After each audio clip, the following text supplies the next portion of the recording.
The country that had no onions. Once upon a time, there lived a young man who was looking to grow in his life. While exploring what business he would take to support his family, he met a very well-traveled man. The man told the young man great tales of his travel, and then he talked about a country that had no onions. No onions! Exclaimed the young man. In all his life, he had never heard of such a thing. How can anyone enjoy the true pleasure of food without onions? Without any further thoughts, he bought onions, filled his cart, and set his journey towards this whimsical land of no onions. Finally, after several days, he arrived in the onion-less country. He made his way to the palace, where the guards were fascinated enough by the weird cargo that they allowed him to meet the king. "I bring you a great gift from my country," the young man proudly announced. "The plant is native to my place but new to yours. It has the unique ability to enhance the flavor of any food. It would be great if I could offer you this magnificent plant which you, in turn, introduce it to your people." The emperor was a little cautious about letting the weird plant at first, but he later allowed the young man to prepare some delicacies using the onions. The young man used all his culinary skills to prepare the feast using the onions. All the empire's ministers, the nobility, and senior officials were invited to the dinner that night. After the young man did the initial tasting, the feast commenced.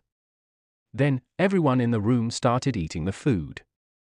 It didn't take long for the hall to lapse into a great noisy fit-out of excitement. All praised the smell and the taste of the food.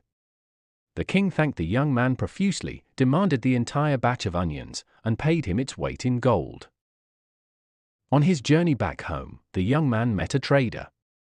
He shared his magnificent story about the country.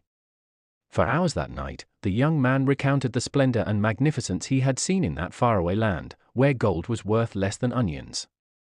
He also told the trader that he learned that the country did not have garlic.